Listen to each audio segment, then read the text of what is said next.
And joining me now is my Republican source, a doctor and a senator from Kansas, Senator Roger Marshall, who drew the short straw and is outside with me while Senator Merkley was inside. And thank you for being here with us.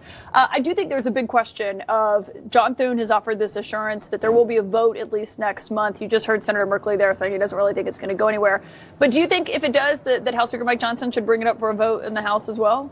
I don't know if he should or shouldn't. I want to get locked in on bringing down the cost of health care, regardless. And I think that's what you're going to see the House doing as well as us doing. We want everyone to have meaningful, affordable access to health care. We want to make people healthy again. And let's talk about how we're going to do that. We're sending $150 billion a year to big insurance companies. Let's take that $150 billion. Let's give a part of that to consumers, to patients, and set up better HSAs for them. Give them more choices out there. Let's expand community health centers where people can get access to more primary care as well. So let's talk about solutions. Like Senator Merkley said, let's focus on the future, and we're ready to get to work. Okay, so I think some people might say, well, what is the plan? What is Republicans' plan to bring down health care costs? Yeah, so let's focus just on the people in Obamacare. The good news is the Democrats all agree with us that it's unaffordable, that it didn't work. So number one, they don't all agree, but some of them. Senator Bernie Sanders and folks might agree. I heard a lot of speeches like that. So anyway, I think number one is we address the fraud within that program. There's about $25 billion of fraud. I talked about already, let's take that $150 billion we're giving insurance companies, give about a third of that back to patients, to consumers, to set up their own health care savings accounts.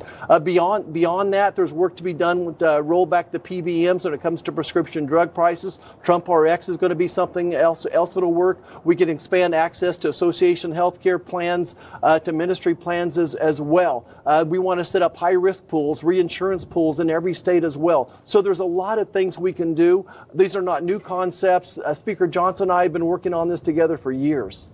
So, well, you've been working on it for years, but is there like a comprehensive plan that people could look at and decide whether or not they think it's something that Republicans should pass? We'll have something within that when we'll have a side-by-side bill when they come out, when they get their vote on Obamacare subsidies, giving more. You're going to have a health care bill by the second week of December? We will. We've been working on this very, very hard for several years. And again, Speaker Johnson and I have done one several years ago, but we'll get a new one, getting it together. We're bringing the pieces together just like I discussed. Again, taking $150 billion rather than giving it to big insurance companies. Let's empower patients, make them consumers again. Let them make the choices that they want to do. The other big piece to the bill, and again, this is already written, you can look it up, it's called our price tags bill, which is going to allow patients, before they have that knee surgery done, they can compare one hospital to another, compare the prices and the outcomes. So you're saying Republicans will have a comprehensive health care plan to vote on when the Senate votes on those extending the subsidies? Yes, we will.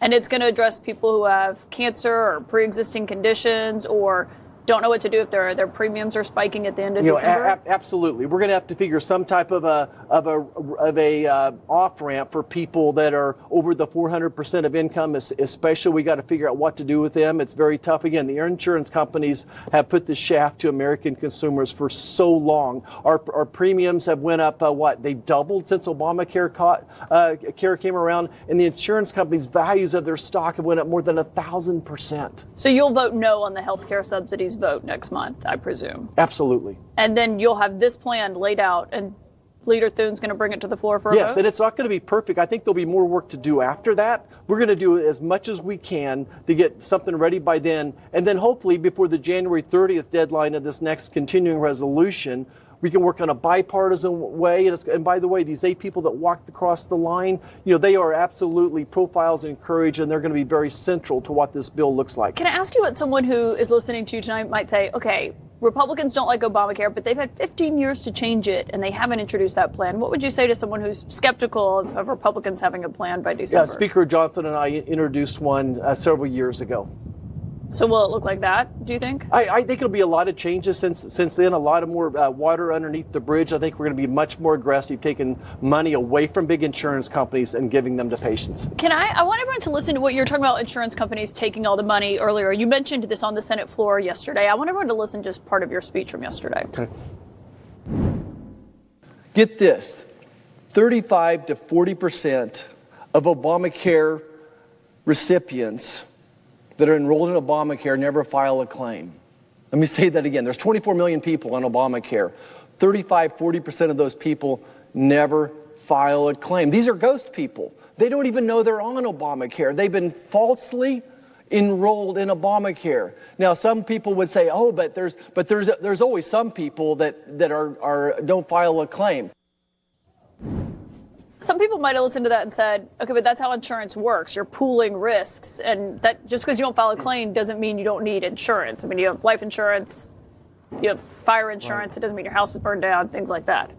So 2 points. Number one, people in Obamacare are typically more high risk, that they've been pushed out of other situations. Secondly, typically it's a 10 or 20% of people aren't going to file a claim, but not 35 or 40. But regardless, I think Americans want us to be frugal with their money. If there is fraud there, we want to get rid of it. And I think there's very simple ways we can do that. And one way is, everyone should be able to pay a little bit in. I think if you have a monthly withdrawal from your account, you're going to recognize that. So people need to be paying something into the plan. Senator Roger Marshall, I hope you'll come back in December when that plan is introduced. And I know you got to go vote right now, so thank you for joining us here on the Hill tonight. Thanks.